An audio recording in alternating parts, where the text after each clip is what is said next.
Okay, so today we'll be having a short session on basically what differential amplifiers are. So, differential, as the name suggests, we are going to amplify the difference. Okay, so I'll just write here differential amplifier. What it basically does is, in layman's language, it amplifies the difference.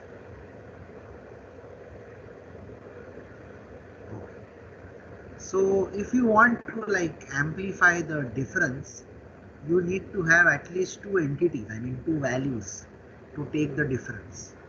And that is why the differential amplifier is like mainly made of two common source amplifiers. Before we actually go there, let us first see what the differential uh, operation means. So we have studied all single-ended amplifiers. We have not studied yet any differential amplifiers. So first of all, let me just draw something. So if we have a signal source, let's say Vs, and if we have an impedance Zs, just say for the sake of seeing it Zs, and you have this output. So if you measure this output with respect to ground, if you measure the output with respect to ground, this is generally called as single-ended output. Single-ended means you just pick up a terminal and measure it with respect to ground. So I'll call this as V out. Now, if you do the same thing, something like this. So we have here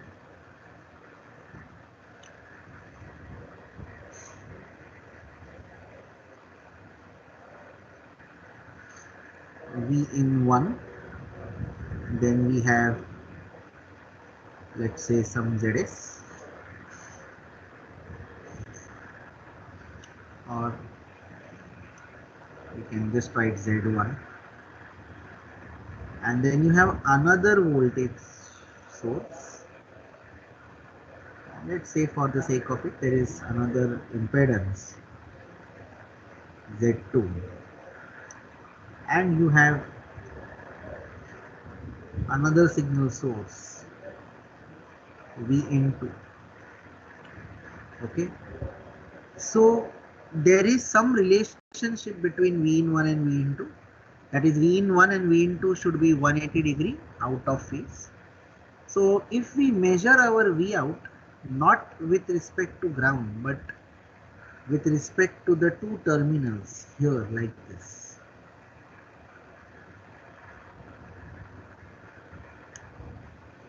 if we measure our output here, this output is called as differential output.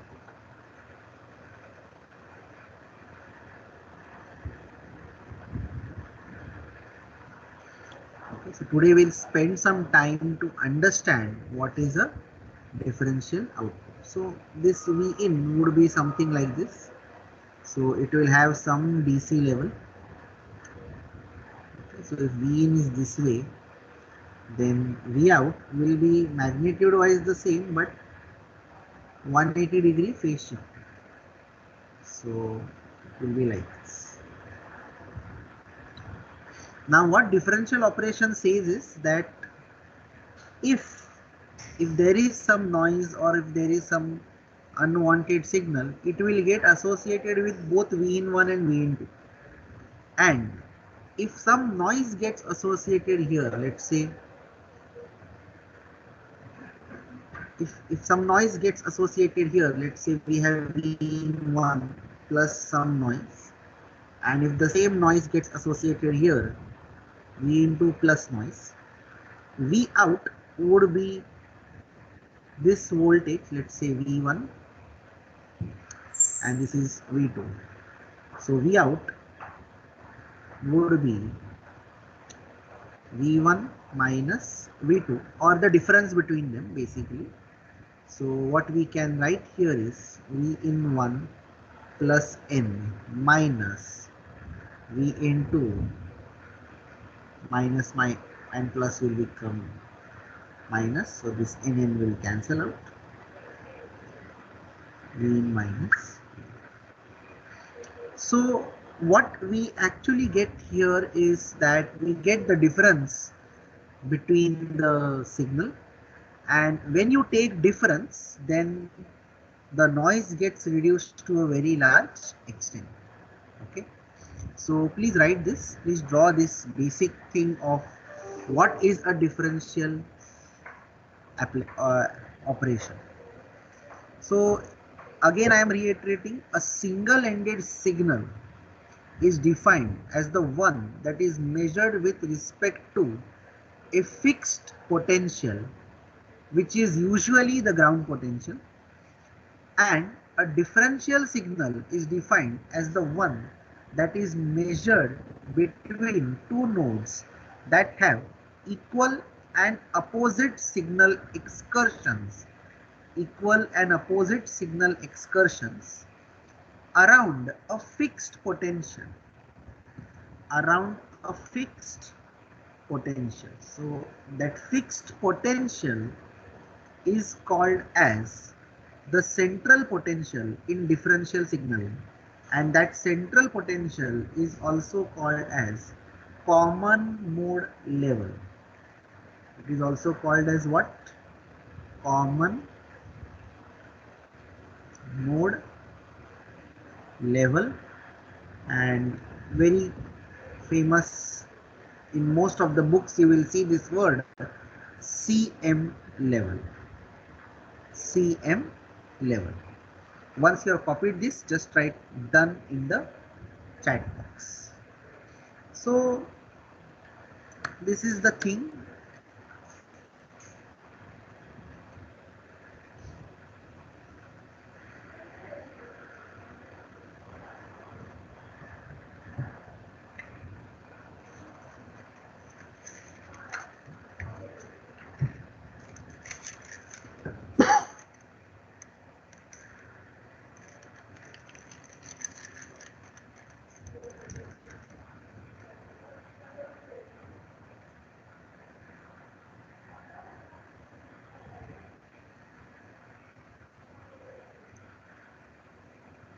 Yes, so good, but let's wait for another 2 minutes so that everybody is on the same track.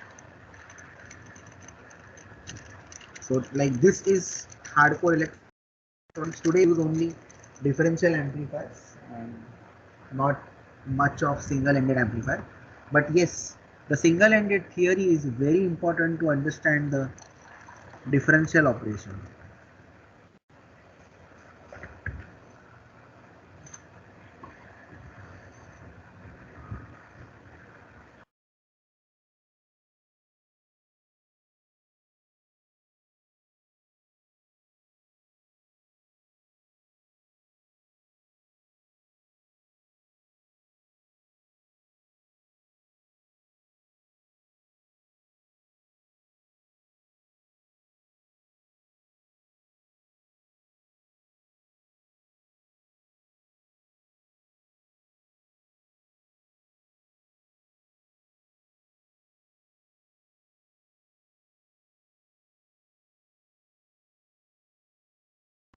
Yes, Omkar, I will come back to this CM level again, okay? Because this CM level is important with respect to keeping a MOSFET in saturation. So for the time being, you can just understand it as a common DC level which is present in both the signals. Okay, a common DC level which is present in both the signals. So for example, I'll just write here, if this level is 1 volt, and so here also it will be 1 volt, but the signal excursion could be like this could be 1 volt plus 50 millivolts, and here we may have 1 volt minus 50 millivolts, something like that. But anyways, I'm going to highlight more on that part as the time comes. Now let me first convince you that when two conductors are placed close to each other, when two conductors are placed close to each other, the noise on one signal can get associated with the noise on the other signal. Or in other cases, sometimes one signal acts as noise for the other signal. Now this is because of something called as capacitive coupling between the lines, and to see what is the exact mechanism, let us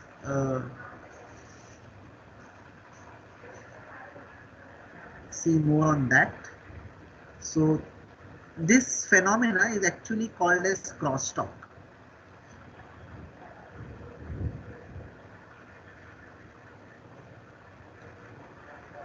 Okay, so can somebody tell me what is crosstalk and when it is likely to happen?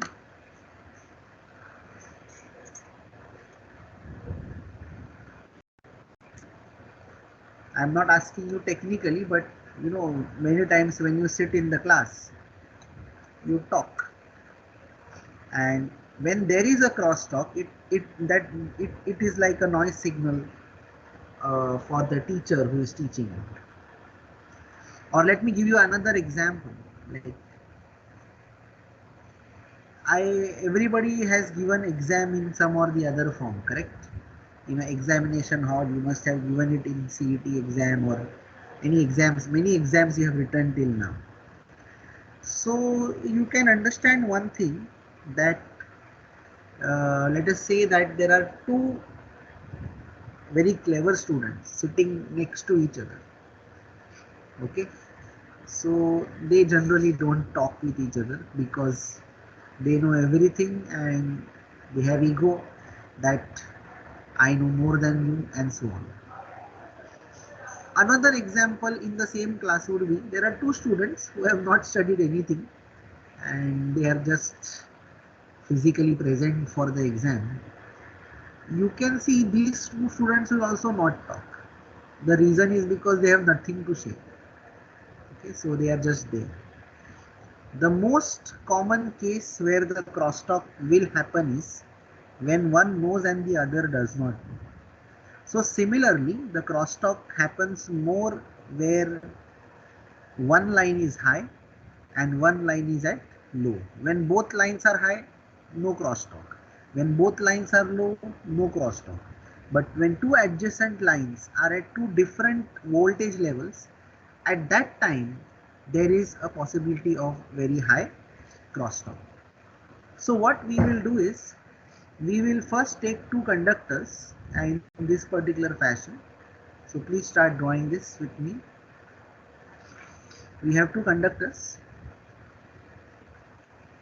which are like placed close to each other on a plane.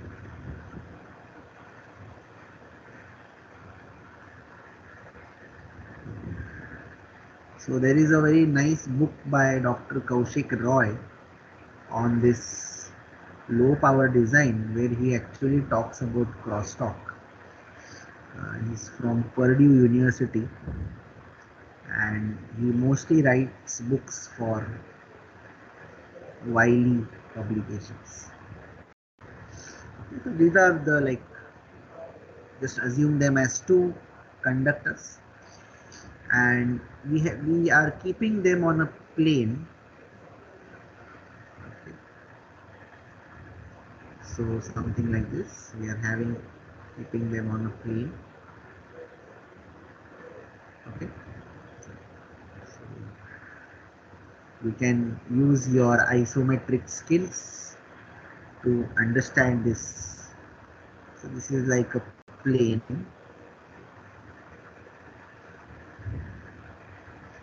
Now in between there is SiO2, so these two conductors will make a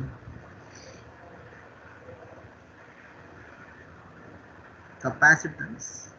So let me say this is conductor Q1, conductor 1 having, so the current flowing through conductor 1 is I1, the current flowing through conductor 2 is I2, the charge is Q1, the charge is Q2, and the voltage drops are basically V1 and V2.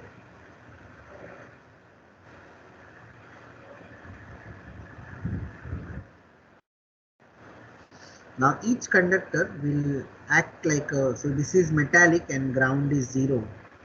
So each conductor will make a capacitance with the ground. So I'll call it as C11 and C22.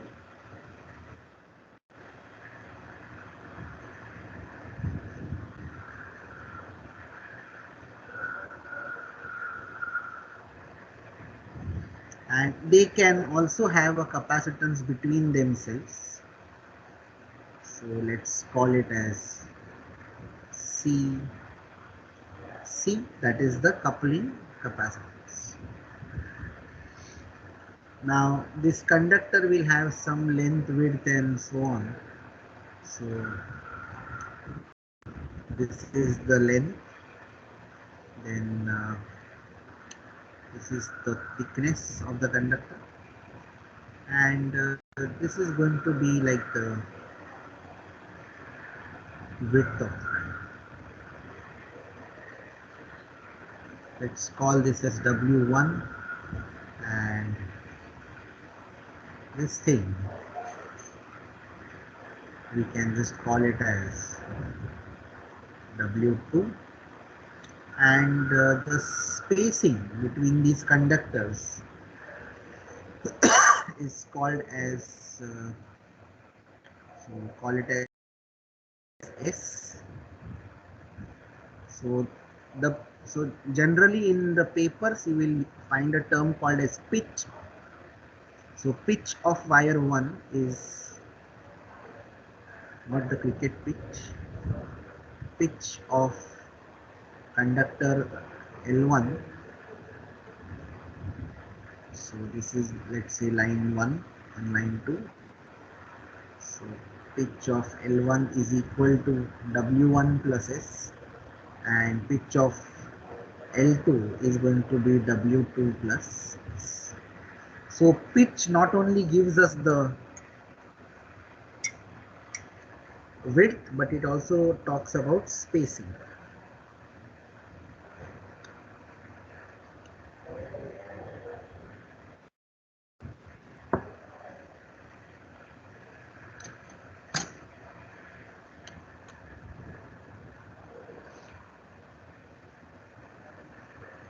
Now, our classical electrostatics tells us that Q is equal to C into V, but here we have two charges, Q1 and Q2. So we will define a matrix Q is equal to C into the matrix of C and matrix of V. So this Q, there are two charges, Q1 and Q2, and there are like 4 capacitances. So I will tell you how. C11, C12, C21 and C22 into, there are two voltages, V1 and V2. Now C21 and 212, that is a capacitor from 1 to 2 and 2 to 1 is the same. That is this coupling capacitor. So this equation becomes like this. Q1 Q2 is equal to C11 CC, this is CC, C22 into V1 V2. And if you expand this thing, then you will get Q1, I hope you know how to do matrix multiplication. That will be C11 V1 plus CC V2, and this Q2 will be CC V1 plus C22 V2.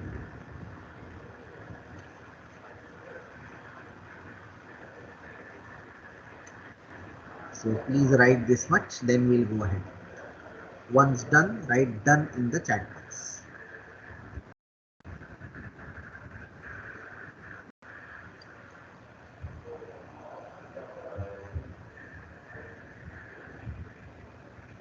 This C11 and C22, they are called as line capacitances.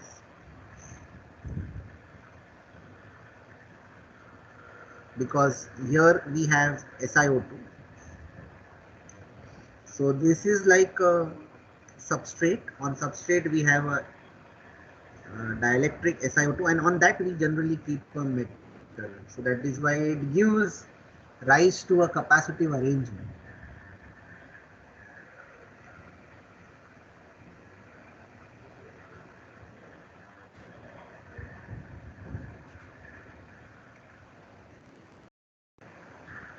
Once done, just write done in the chat box.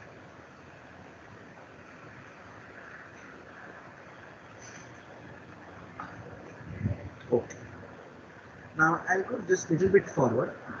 So with these equations, so what I'll do is I'll differentiate these equations Q1 and Q2. So what I get here is dQ1 by dt. Yes, Rohan, these are not actual capacitances. They are the parasitic capacitances which are formed when you deposit a metal on a SiO2, and that gives rise to, like how we had got MOS capacitance, metal oxide. When you put some metal on an oxide, you get a capacitance. But now what if this metal is very long? So it will give rise to an even higher value of capacitance. So basically it's a, we will not call it as a MOS capacitance because we are not making MOSFETs, but it is similar to that.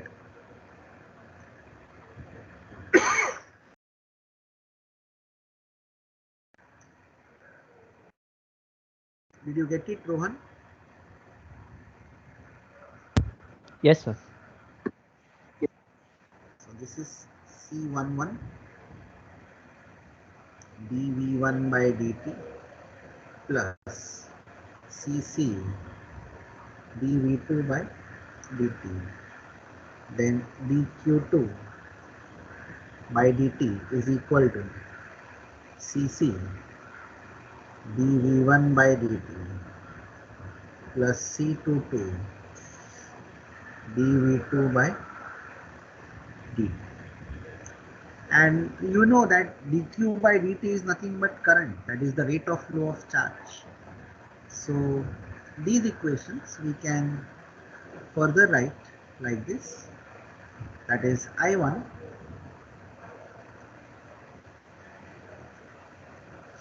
is equal to C11 dV1 by dt plus CC dV2 by dt, and I2 is going to be CC dV1 by dt plus C22 dV2 by dt. Now what happened here is that if you see, I1 should actually depend only on V1, this term. If V1 changes, I1 should change. But now you can see that I1 has got a dependency on V2 also through the coupling capacitor. Similarly, I2 should have a dependency only on changes in V2. But you can see that I2 has now got a dependency on V1 through the coupling capacitor. So we don't want that dependency, or we want that dependency to be very weak. So what to do now? So either you reduce CC, or you reduce the rate of change of the voltage. Okay, but changing the rate of the voltage might not be very easy all the time. So the general effort would be reducing the value of CC by either spacing these lines away from each other, or by using a different dielectric material, and so on. So basically these two equations indicate crosstalk.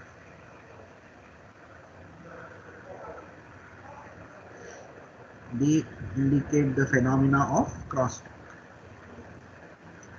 Now, how this is possible? I mean, how this would actually be there in our circuits?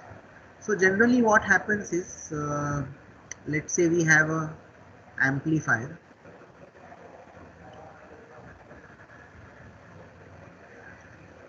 So this is our simple CS amplifier. I'm not showing the biasing circuits. It's a simple amplifier, and this is nothing but VDD, and the output you are going to put on one line,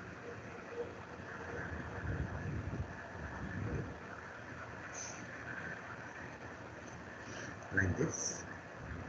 And let's say that we have a clock signal which is placed very close to the line. So we are giving a clock which is very close to this line.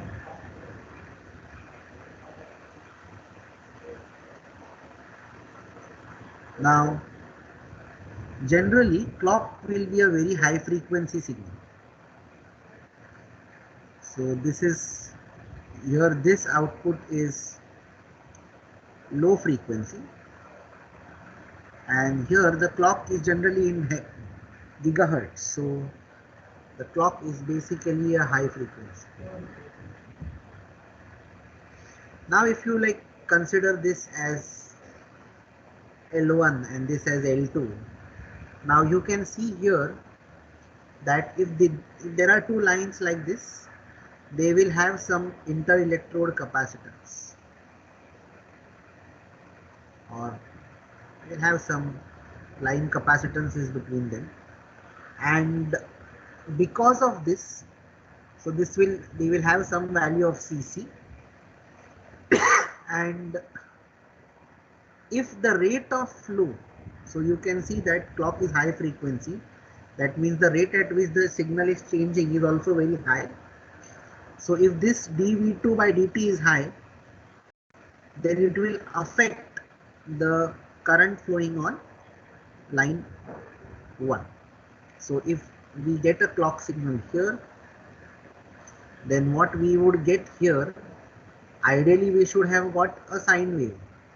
If I give a sine wave here, I should get a sine wave here also.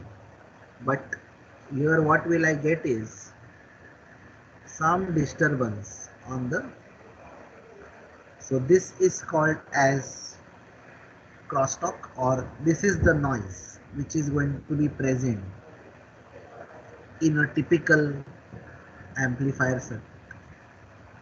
Why it will be present? Because of the placement of the signals, or placement of the lines which are there inside an IC.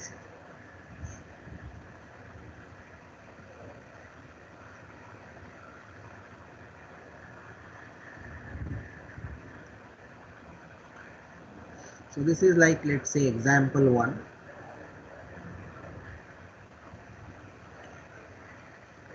Now a single clock signal can corrupt two lines also.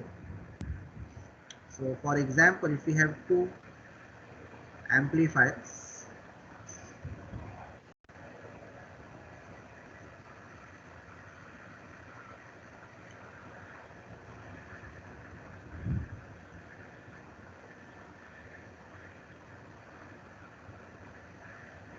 let's say we have two lines now like this. and we have a clock line in between.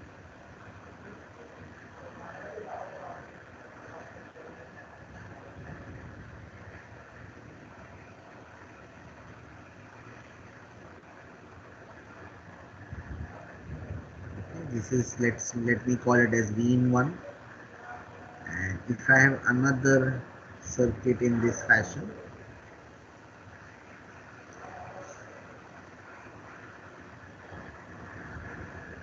here and here I have got V in 2.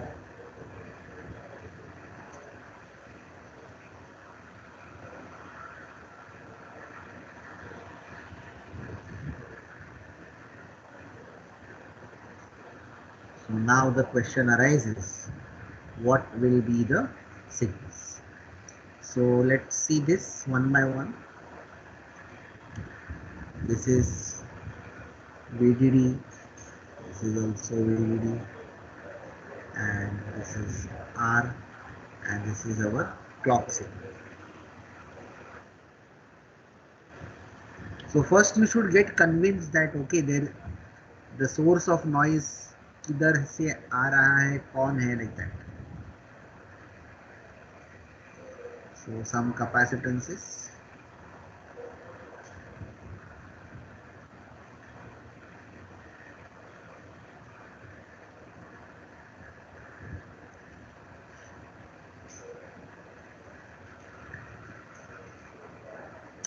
So here, let's say if the signal, if these two signals are in 180 degree out of phase with each other, magnitudes are same but 180 degree out of phase. So here this is a high frequency line, and here this is low frequency. This is also low frequency. So now this one line can corrupt both of them. So here we will get an output which will be 180 degree, because in a common source amplifier there is a 180 degree phase shift. So something like this, and here we'll get something like this. Okay, so let me call this as line 1, this is line 2, and this is your clock line. So what differential operation tells us, like if this is V1, if this is V2, then instead of looking at V1 and V2 separately, what you look at is the difference between V1 and V2. So you look at this as the positive terminal, plus, minus, and so that is going to be V1 minus V2. So V1 minus V2 means what? They are 180 degree phase shifted. So you actually get twice of V in 1 or twice of V in 2. Because magnitude wise they are same. V in 1 is equal to minus of V in 2.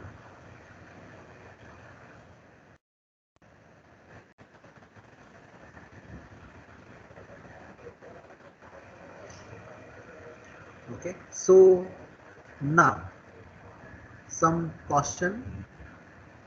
The same noise will get added to line L1 and L2 provided the distance between the lines is the same. If this is distance D1 and this is distance D2, then you will get this if D1 is equal to D2, because the coupling capacitance is a function of the distance between the conductors, and that is the reason why if this distance is not the same, then we will get different noise in different signals, and if the noises are different, then we will not be able to cancel it out completely. So symmetry is very important. So the word is symmetry. What is important in a differential amplifier is symmetry. It is very important to have symmetry. Symmetry means this resistance, if it is R1 and this is R2, then R1 should be equal to R2. D1 should be equal to D2. MOSFETs M1 and M2 should be identical. Okay, then only you get noise cancellation. So this is something, the main thing in a differential amplifier. Okay, that is the word symmetry, and believe it that it is very difficult to achieve a symmetric condition.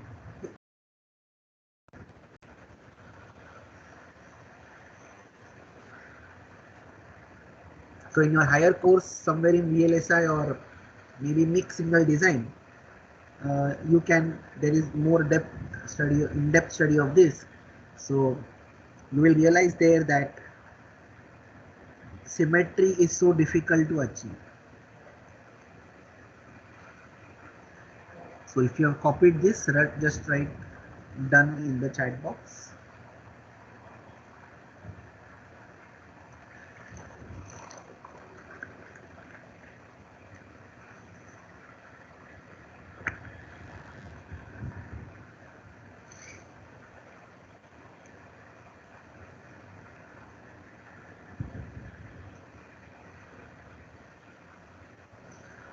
Now, many times we are under the presumption that our power supplies are not noisy. Our power supply is giving us a very clean DC signal. Okay, this is what is our assumption generally.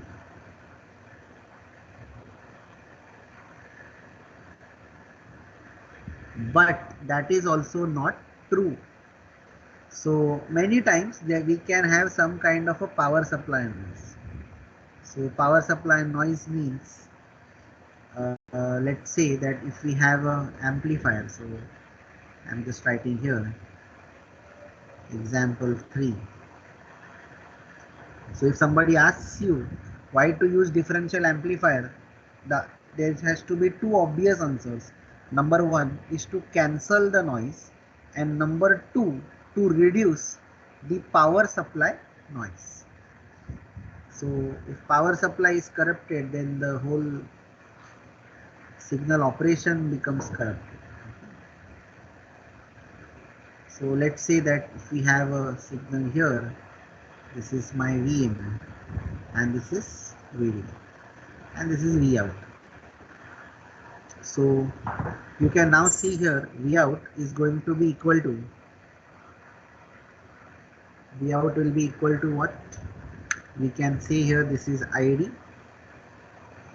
So we can write VDD minus IDRD.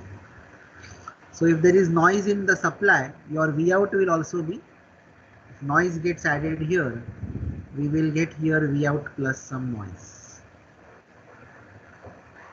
So in order to avoid that, we need to do something.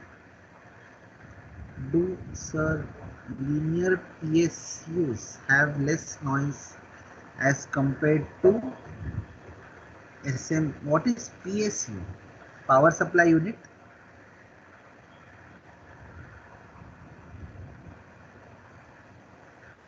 Rohan?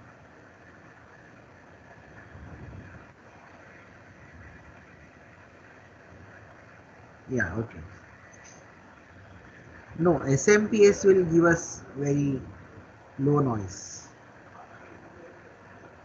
SMPS is much better than the normal PSs. And the advantage of SMPS is that they are lightweight also. That is why in computer systems we use SMPS. There is a SMP, switch mode power supply. SMPS means switch mode power supply. Okay. So anyways, our discussion is not on the power supply, but from where this noise can come. So what we do is, or if this noise comes, then what we should do? We are not even interested from where it is coming, but if it comes, then what should be our method to remove it?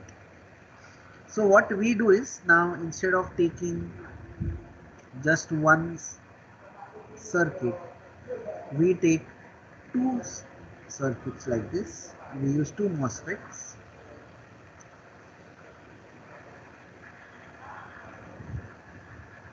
That is, we will have RD,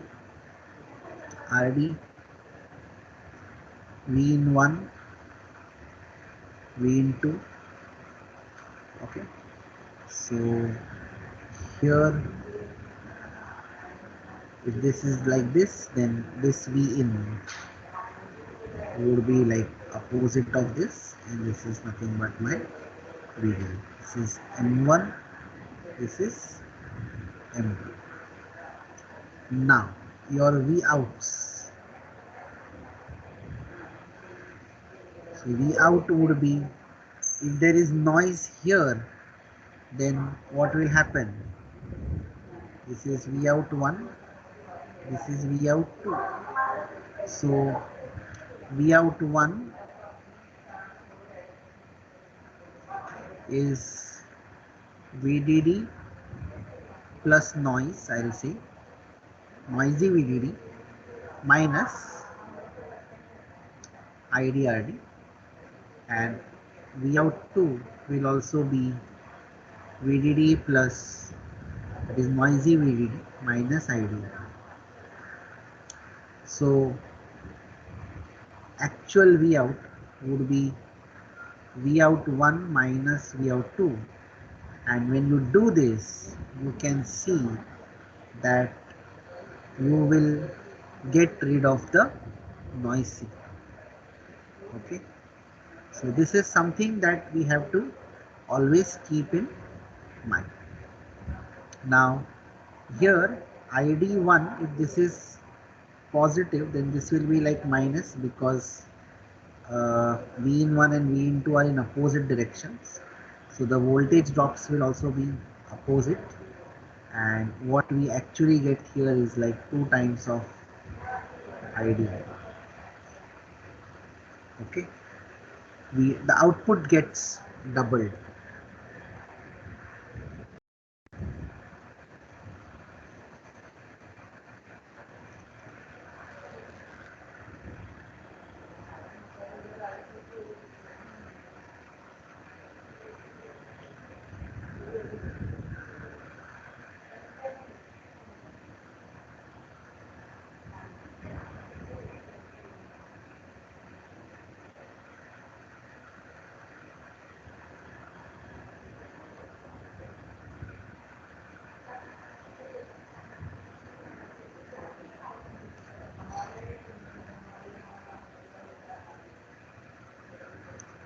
Now we will formally introduce ourselves to the basic differential pair.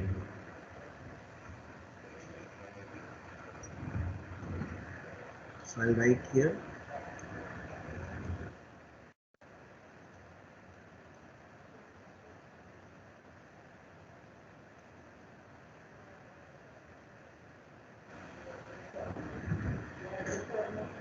basic differential pair.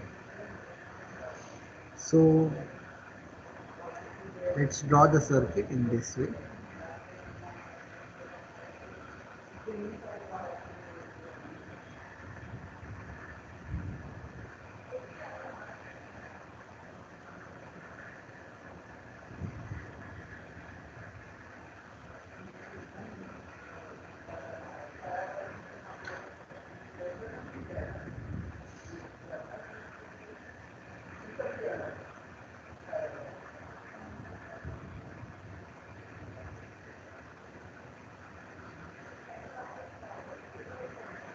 Okay, write like this: V in 1,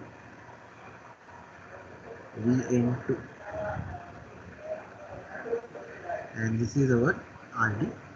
So RD, the resistances are similar, and this is going to be our VDD. So now I think you are convinced that noise will get cancelled if everything is symmetric. Now let's see more on this with the help of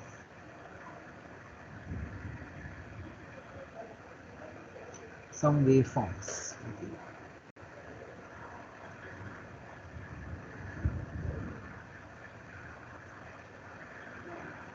So first you draw like this. This is, let's say, M1, M2. So just a way of saying the transistors. Let's say this is point X and this is Y.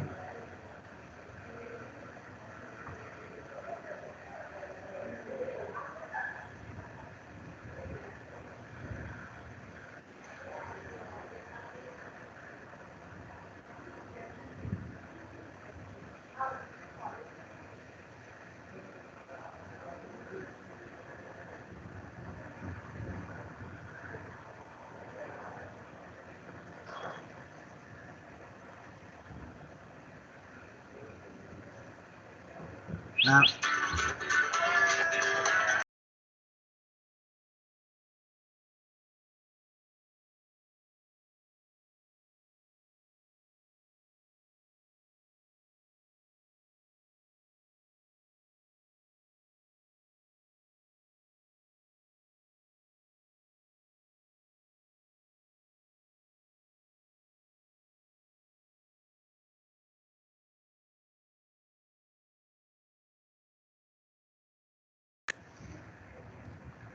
okay, have you copied this thing?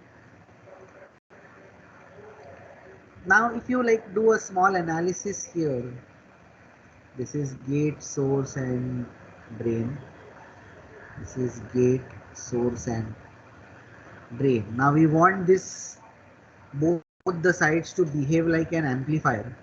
So I want M1 and M2 to be in saturation.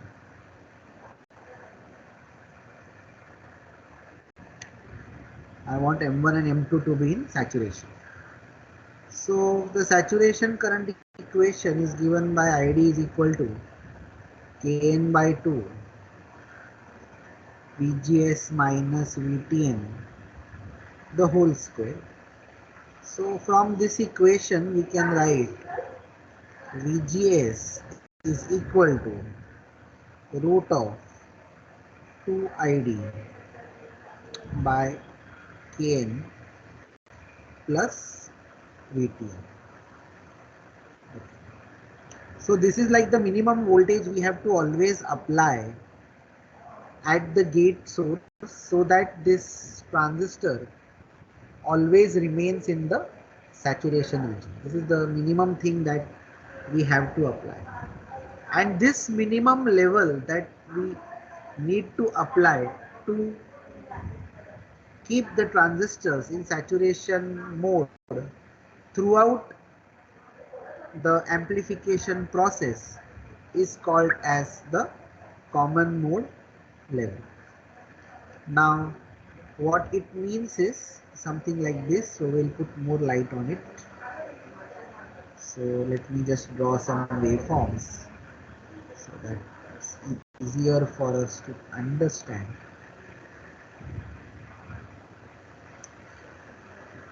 So let's say we have this, okay.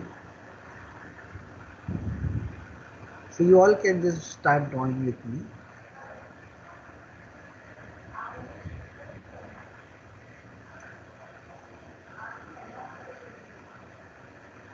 So we can have input and output.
So just draw the 5-6 blocks like this.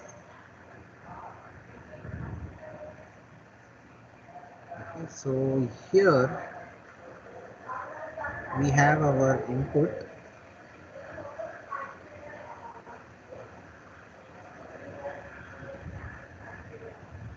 So there are two inputs, V in 1 and V in 2. And V in 1 and V in 2 are 180 degree out of phase. So this is the 0 level, and this level is the CM level. And this level will always ensure that M1 and M2 are always in saturation. Even if the signal, input signal increases above this level, still the M1 will be, and M2 will be in saturation, and if it reduces below, still it is going to be in the saturation.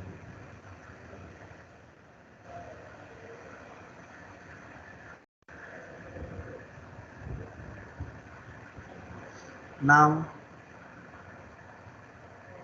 this is V in. So these amplifiers V in 1 and V out 1 will be 180 degree out of phase. So if you are having a blue line like this, the output corresponding to that will be 180 degrees out of phase. So you can see that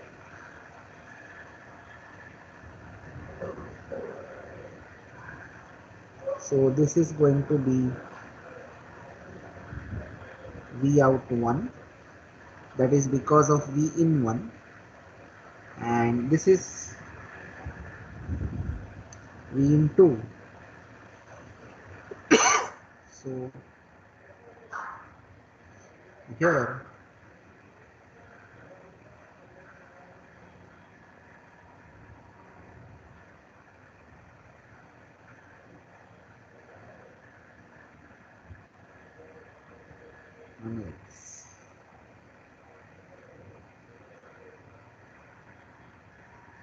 so we can call this as V out CM, output CM.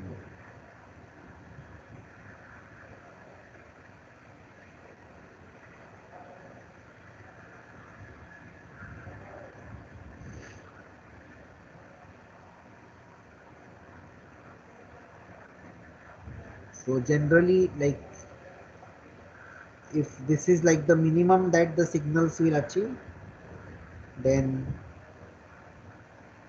the voltage required VGS will be at least like this much.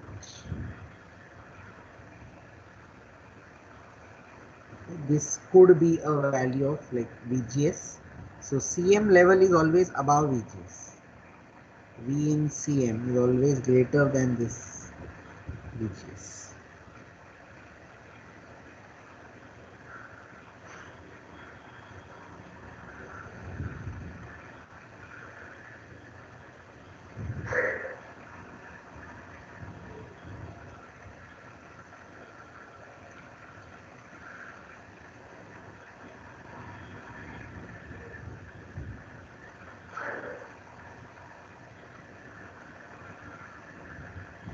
Once you have drawn this, write done in the chat box.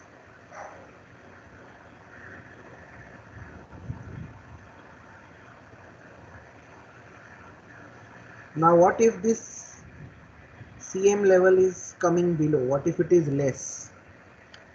Then also it's a problem.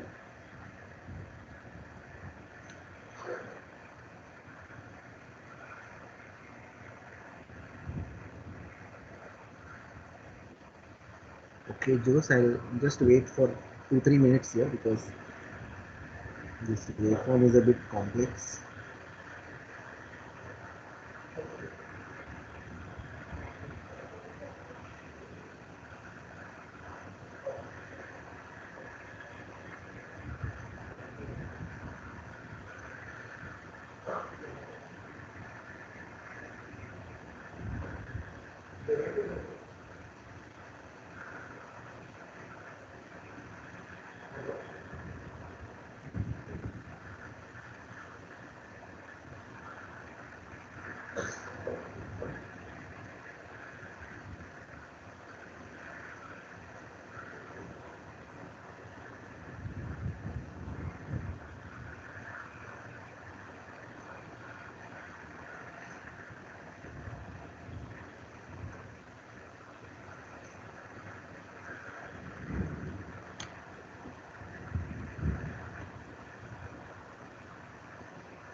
The input CM level is low.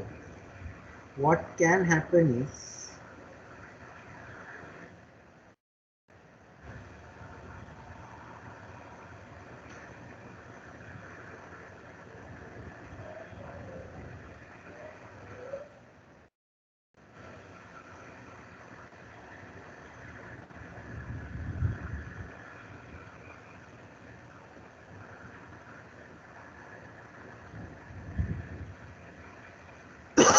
if the input CM level becomes low, that means if this thing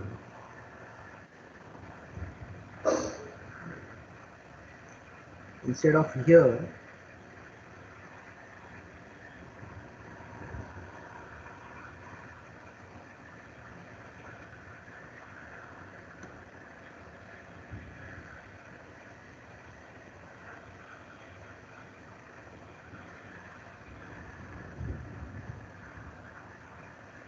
if this level comes somewhere here,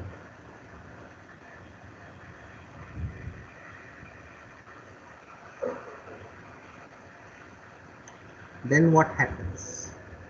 So basically there will be some kind of clipping. Okay.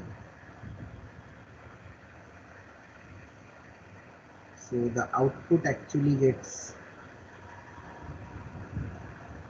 clipped off.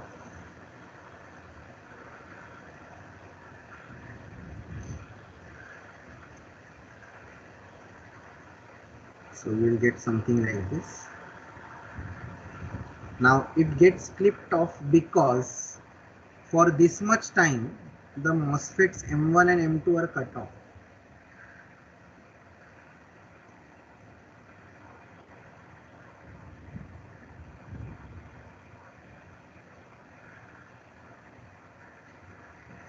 So here if I like expand this here,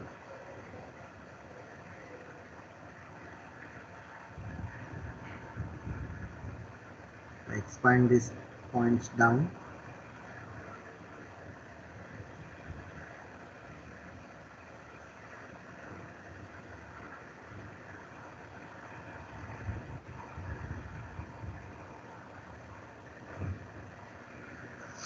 So here this is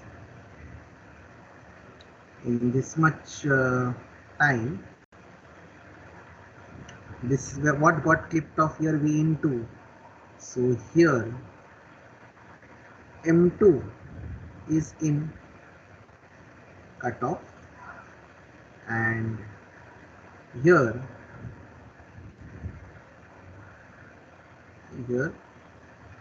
M1 is in cutoff.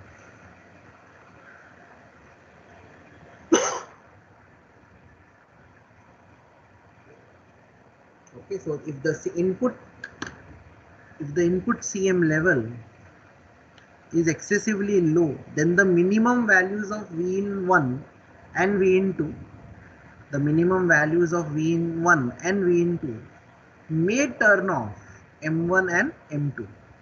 So this will lead to a clipping at the output, and hence it is important that the bias currents have minimal dependency on the input CM level. So we don't want actually my bias current to depend only on input CM level.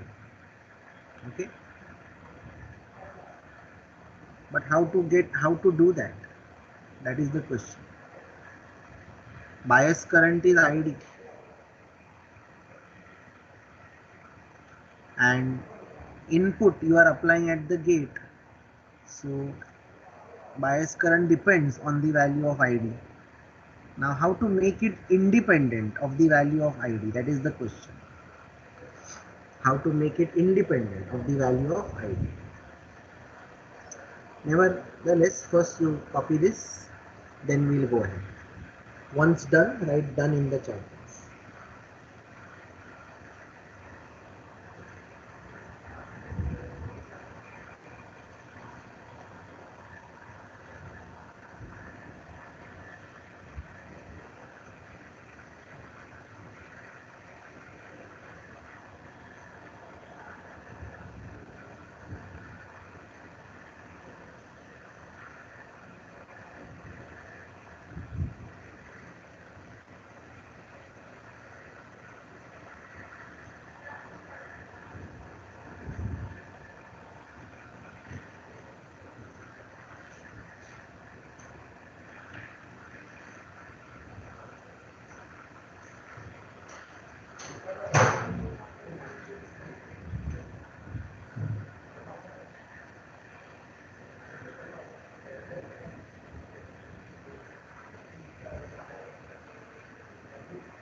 Okay, have you copied this?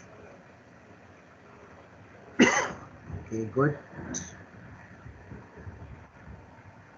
So this discussion tells us that there is a dependency of the ID on my input CM level, and I have to always like worry about it कि ये CM level है कि नहीं है, and what if it falls and all those things. So I don't want to I want to get rid of this situation, and that is why we go for a new kind of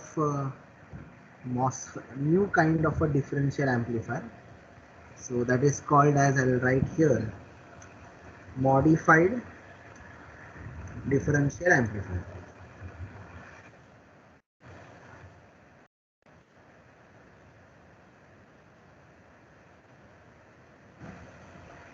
So what you have to modify here? So see here,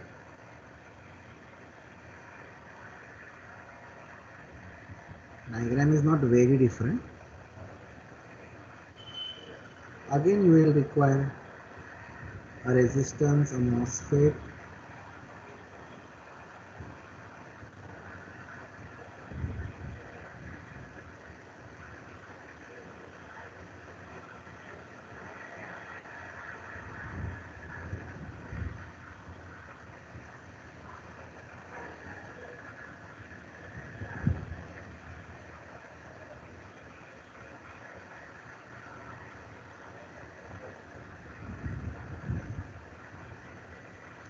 so now here we are going to put a current source. We are actually going to put a current source, and current source we have already studied and we have seen also how to design it. So actually this circuit is somewhat like this. Okay, in terms of the current source, if you want to see it, it will be like this. You draw only the first one. I'll just show you how our current source is actually incorporated in this particular circuit. So we have designed the current source in this way. So the current source had got its own R, then it had got its own hopping circuit,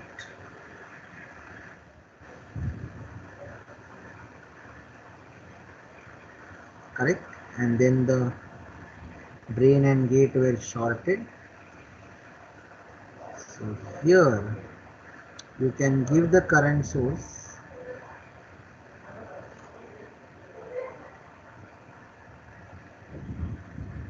so this is R, IRef, and the current that flows through this is IRef, and whatever like this current will be.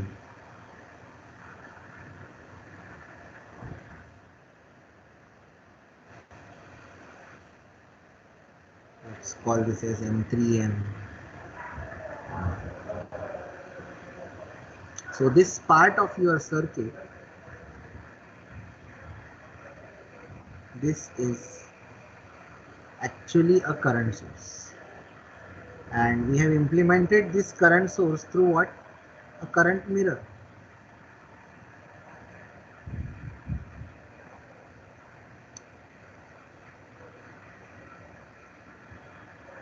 Current source you can write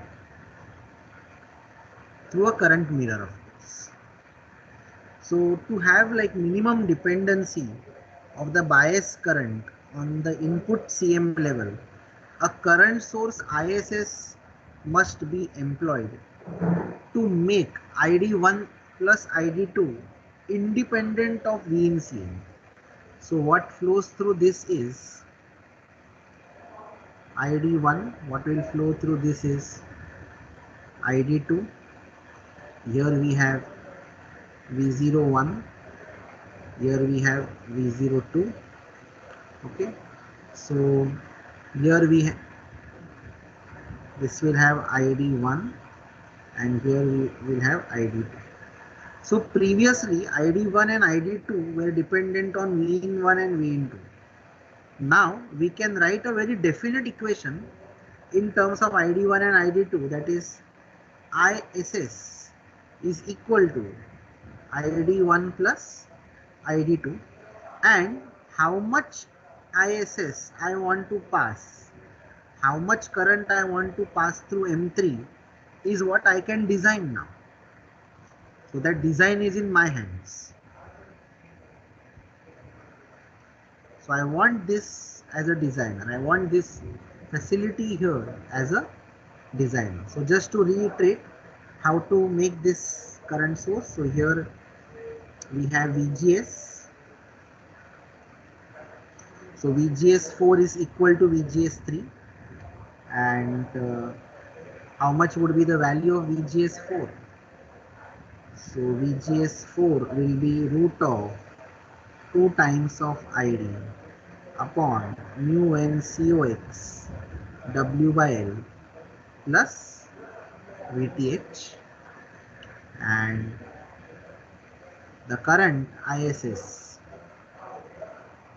and the value of R that we would want, R is equal to, we would very easily get VDD minus VGS4 upon IS.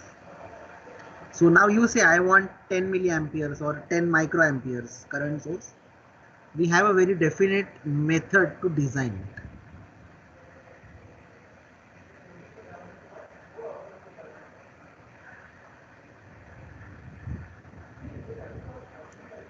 So please copy this. Once done, write done in the chat box.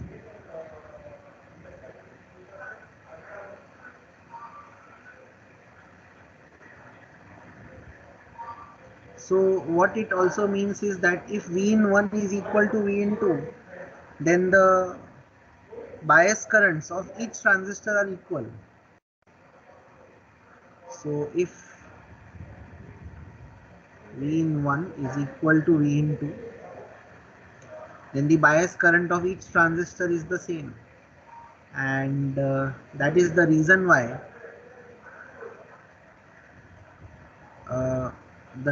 the currents which will flow through ID1 and ID2 will be exactly the half, that is ISS by 2. Okay, this way.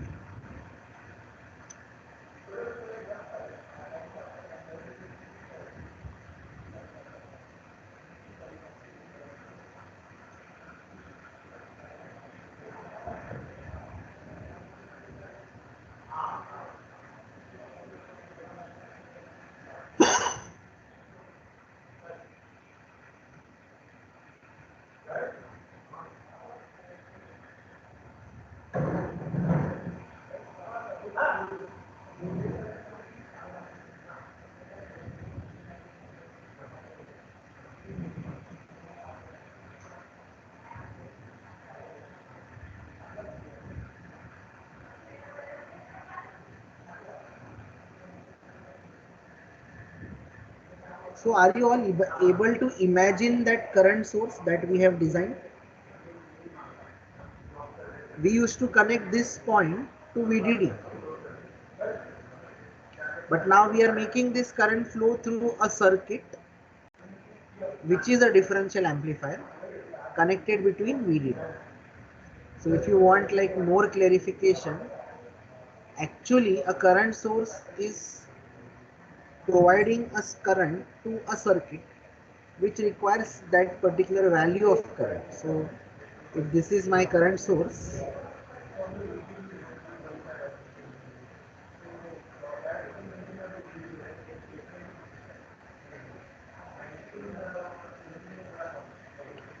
so here we have VDD. So the current source can provide the desired current to any circuit which is connected between this point and VDD. Are you understanding this? The current source can provide a current, the desired current, to any circuit which is connected between VDD and this terminal of the MOSFET. So that's what you can see here, that M3, that the current source is providing a constant current to the differential amplifier, and how the differential amplifier is getting benefited out of it. It is the dependence on the CM level is reducing. Now the dependence is there on ISS, and ISS is constant. So in a way now ID1 and ID2 will depend on ISS and not the input CM level. So I will clearly demonstrate this idea in the lab. Okay.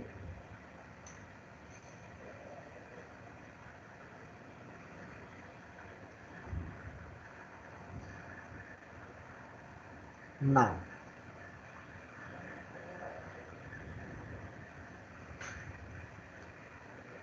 have you noted this down, everybody?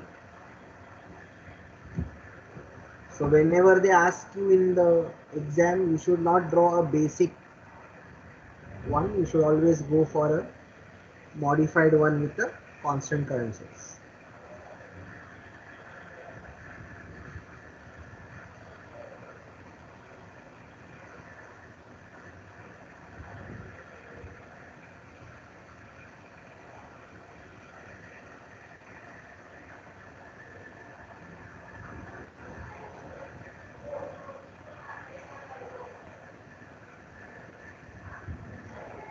Now,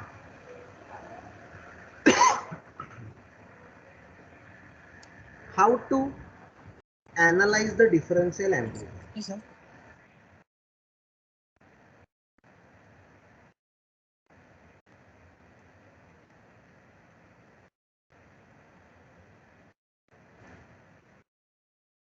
A differential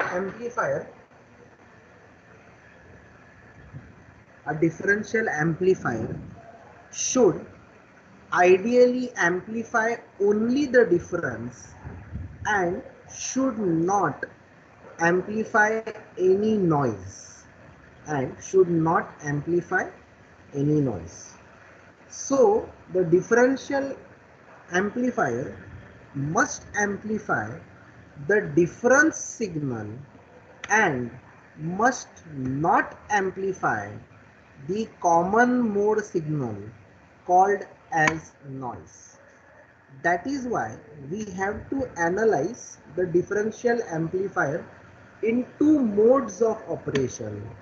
Number one mode is called as common mode, and number two mode is called as differential mode.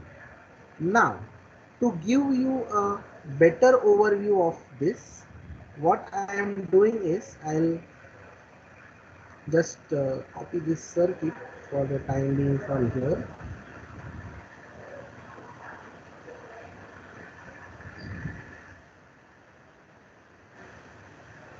I'll put it here.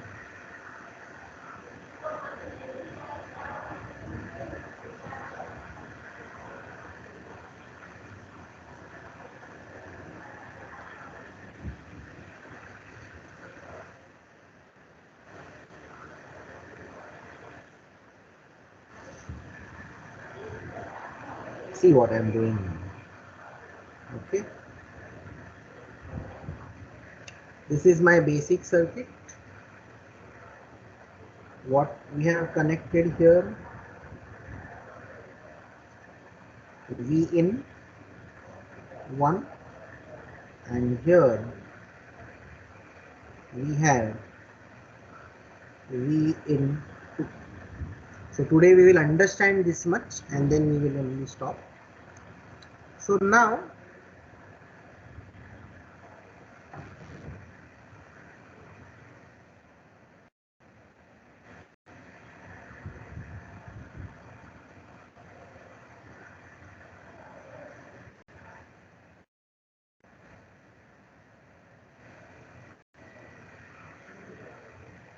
here what I am doing here is, see here, instead of this one source, now I am writing here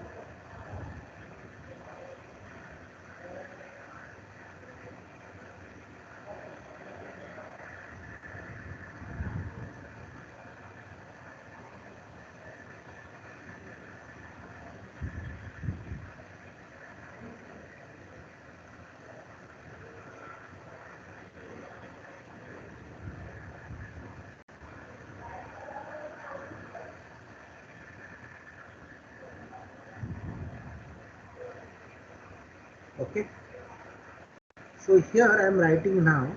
See here how what I am doing. This is V into by 2 plus minus. This is also plus minus. V into by 2. This is minus plus V in 1 by 2 and plus minus V in 1 by 2. So if you like add this up, V in 1 by 2 minus plus and plus minus will get cancelled, and these two will add and give me V in 2 only. So the net input here is V in 2. So I have not disturbed the value at this point. Similarly here the net value has to be V in 1 only. So here what I have to do here now is, so this will be, see here, plus minus plus minus. This will be V in 1 by 2. This will be V in 1 by 2. This will be V in 2 by 2. This will be V in 2 by 2. This will be plus minus minus plus. So here V in 2 is as good as not there, but you have added and subtracted.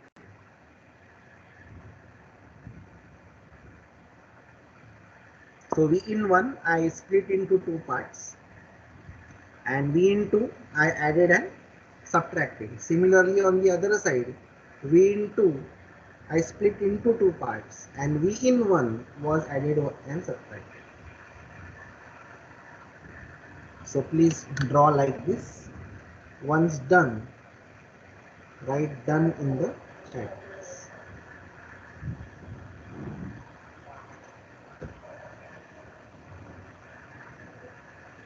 So now what we will do is, we will combine this and this, and we will combine this and this.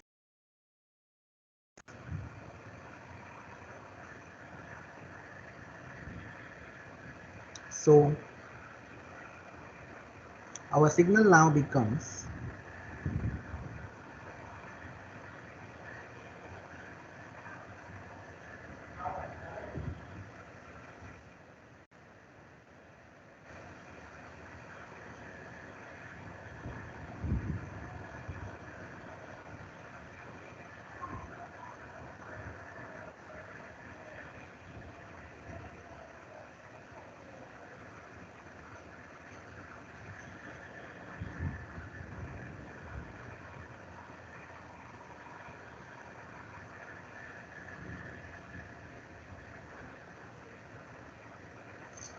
so this here we are going to get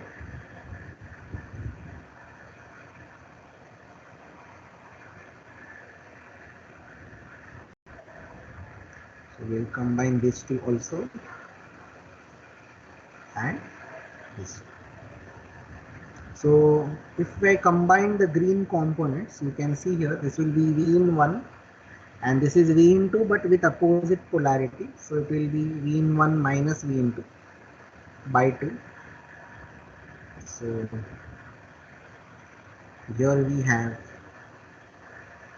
V in 1 minus V in 2 by 2, and if we combine the green terms on this side, this is minus of V1 plus V in 2. So if we take that minus sign outside, we will be able to write like this, that is minus of V in 1 minus V in 2 by 2.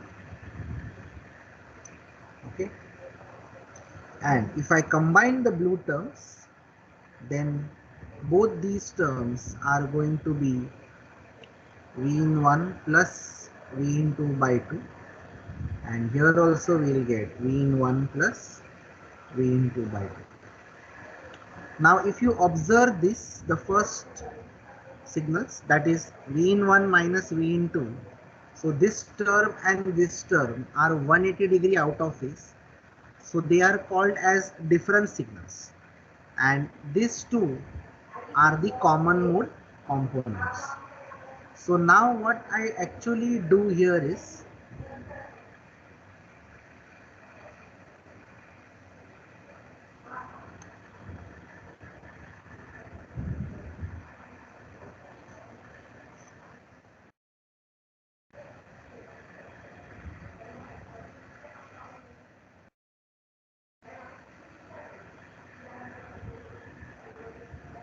so now what I'll do is, it's like giving the same value at both the places. So I'm just removing this. So this signal can also be applied in this fashion. So V in 1 plus V in 2 by 2 is actually common to both the sides.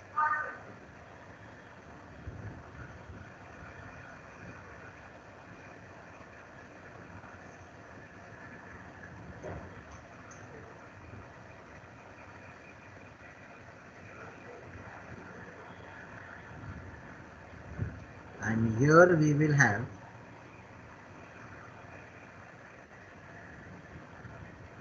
so this is actually my VCM, which is V in 1 plus V in 2 plus by 2. Okay, and these are my different signals. So this acts like V2 and this acts like V1. So the differential amplifier, now if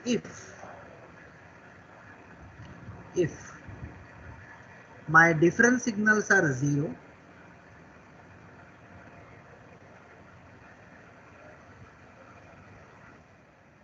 understand this, if my different signals are 0, so this mode of operation, if this is not there,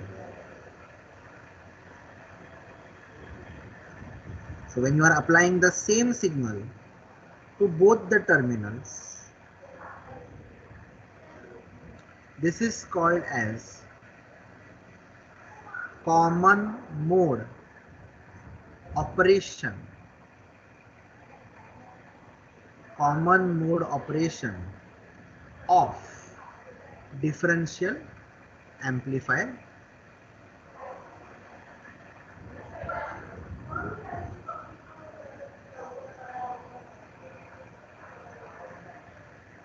And when we actually put the differential amplifier in common mode, we get the common mode gain, and common mode gain should be as low as possible.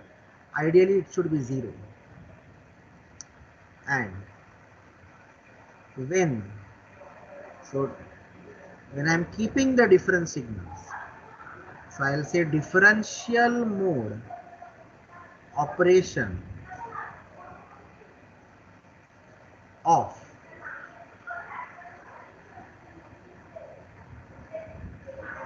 differential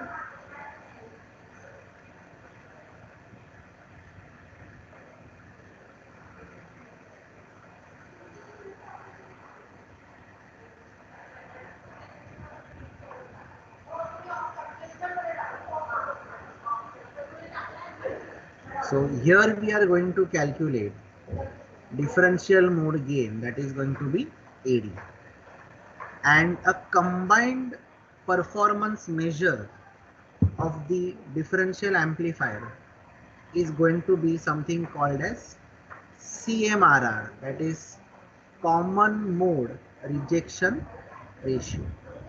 So first, this is my differential mode. Here VCM is 0, and so in common mode we calculate AC, in differential mode we calculate AD. Now both these values, with the help of differential mode gain, this should be as low as possible, this should be as high as possible. We define a term called as CMRR, that is common mode rejection ratio. So common mode rejection ratio is the ratio of differential gain to common mode gain. Ideally, it should be infinite. Practically, high. Okay. Now, in our next class, so first you just copy this, starting from the first one. Have you copied this? Please tell me yes or no. If yes, then we'll go one diagram below. Come on, do it quickly. Everybody should draw these diagrams. So we start with the differential amplifier, then we, now this analysis is not there in any book, okay?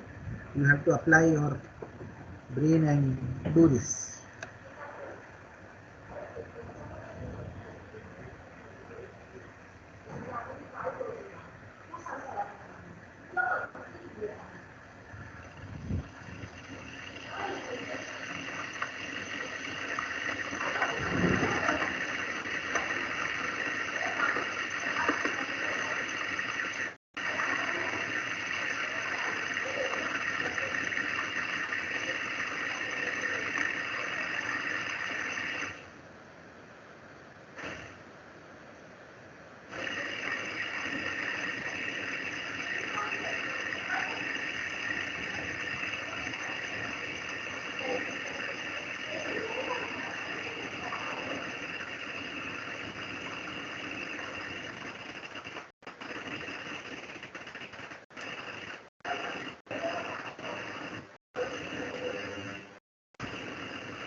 Okay, Soham, have you written this?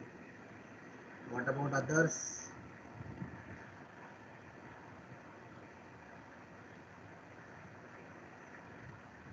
Jose, Nandini, have you written, completed? Nihar, Rohit,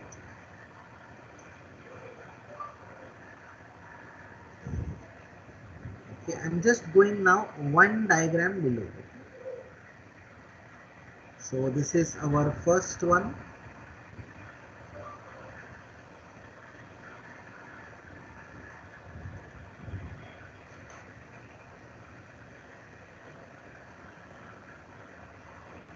This is the second one.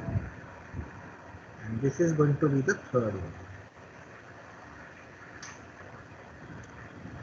So please draw this third one.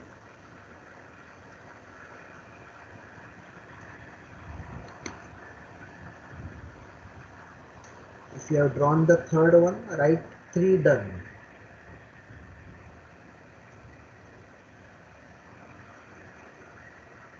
So you can observe that I am not using any rocket science here. I am just sticking to the circuit basics, that is KVL and KCL. That's it. Nothing more than that.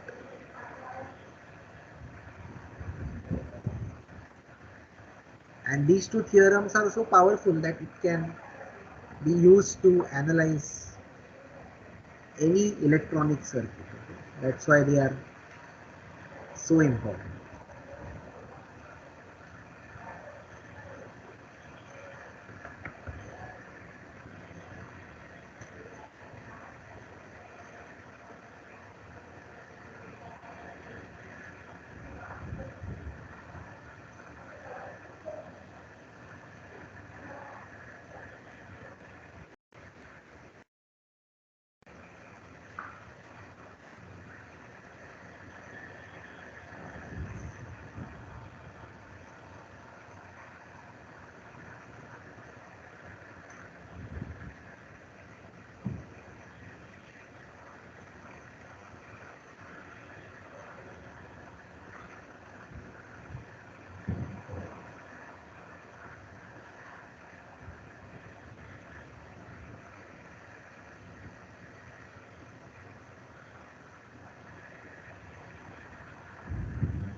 So now what I did in the next step is I combined this one and this one. You can see the values are the same, and you can give that same signal at 2 points. So this becomes the fourth one.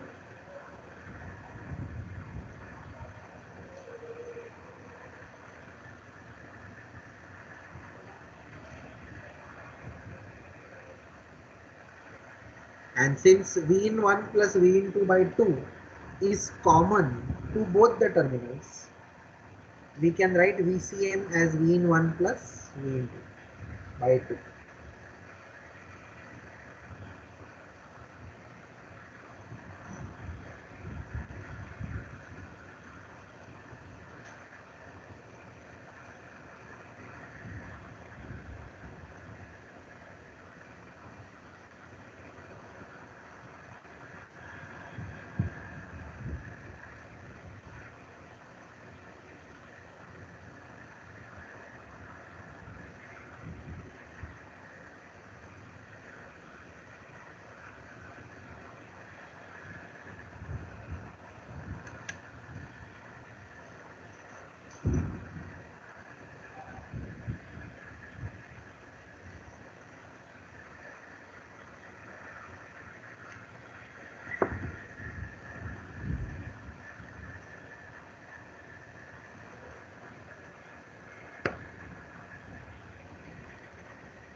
Yes, any doubts? You can unmute and ask quickly.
Yes, so have you completed this diagram?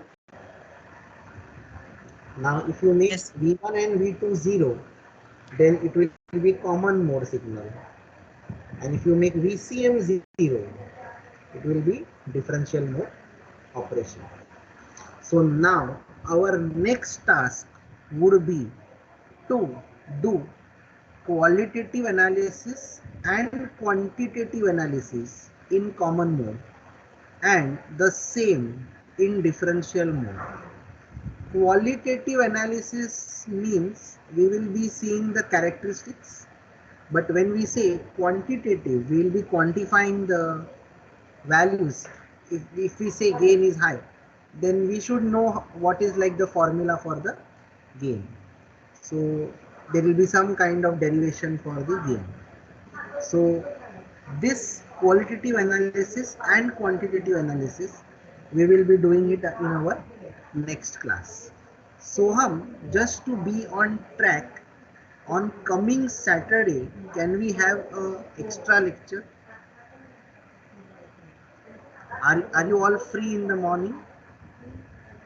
We will not have lecture at 9 o'clock on a Saturday. It's too early to get up. But